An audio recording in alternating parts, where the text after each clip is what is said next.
Suara Kebenaran pada Senin, 18 September 2023 berjudul Belenggu Perasaan.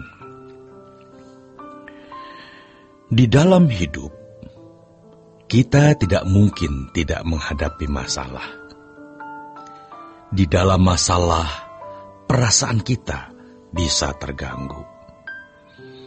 Jangan berharap hidup di dunia dengan keadaan yang menyenangkan selalu. Pasti kita akan menghadapi situasi-situasi di mana perasaan kita terganggu yang bisa memunculkan kebencian, kemarahan, dendam, kecemasan, kekhawatiran, ketakutan, atau rasa tidak nyaman lain.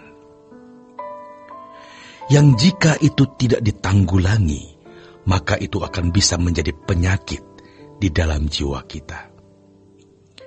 Tidak sedikit orang yang hidupnya menjadi terbelenggu atau terkungkung oleh dirinya sendiri, yaitu oleh keadaan perasaan yang membuat ia tidak bahagia, yang membuat ia merasa tidak nyaman.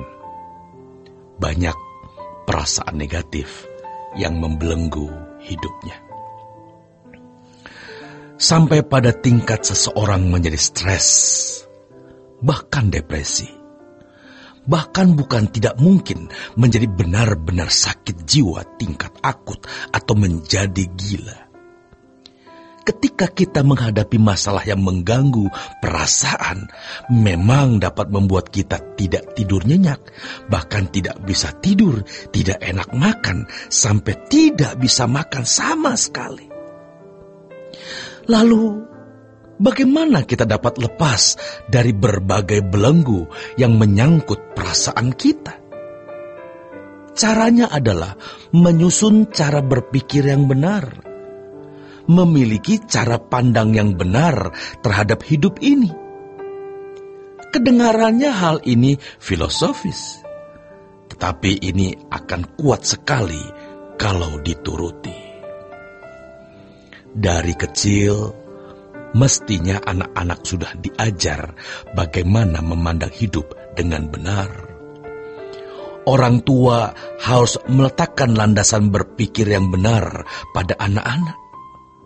Sehingga ketika mereka di usia remaja atau pemuda menghadapi guncangan, mereka memiliki ketahanan.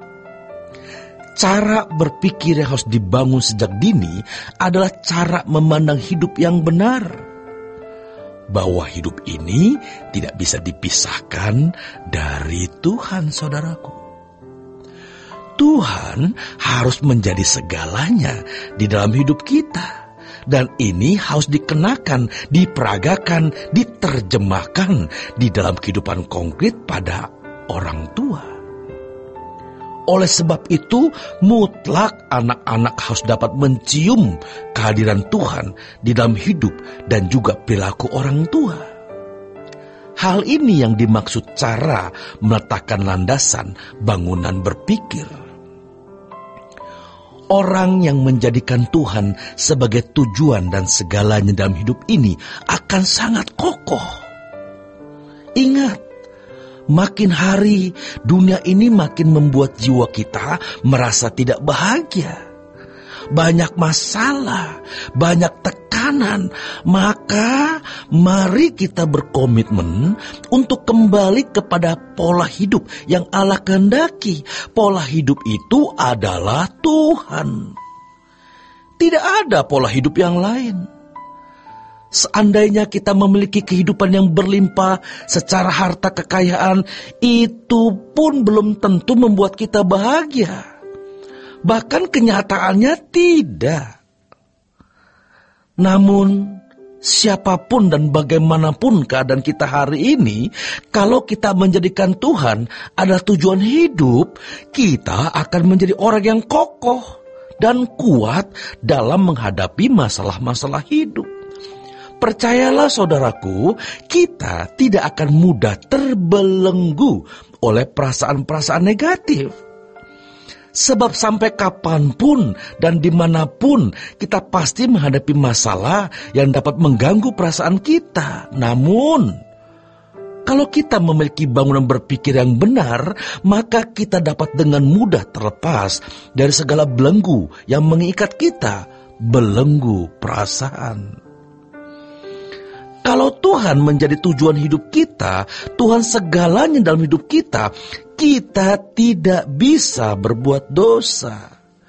Kita bukan hanya kokoh, tetapi kita juga makin benar, makin kudus di hadapan Tuhan. Bahkan bagi kita yang mengalami keadaan yang serba malang, selalu menderita, selalu jatuh, selalu tertindas, sejatinya kita lebih berpotensi untuk memiliki kehidupan yang akan datang itu.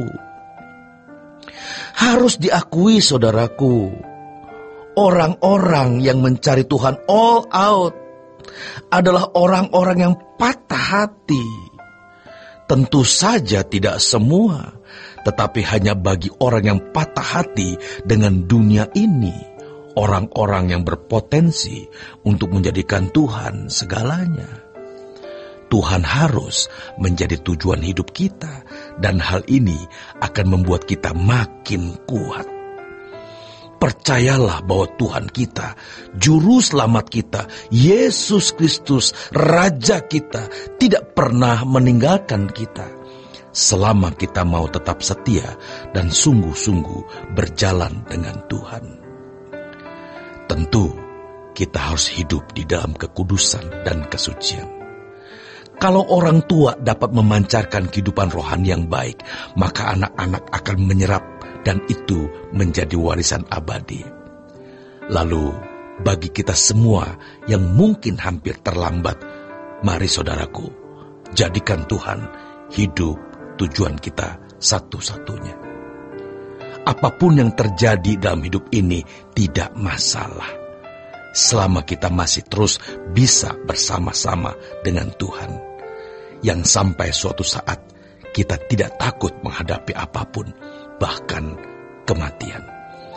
Karena kita benar-benar mengalami, bukan hanya percaya bahwa Allah sungguh beserta dengan kita. Selamat berjuang, saudaraku. Tuhan Yesus memberkati.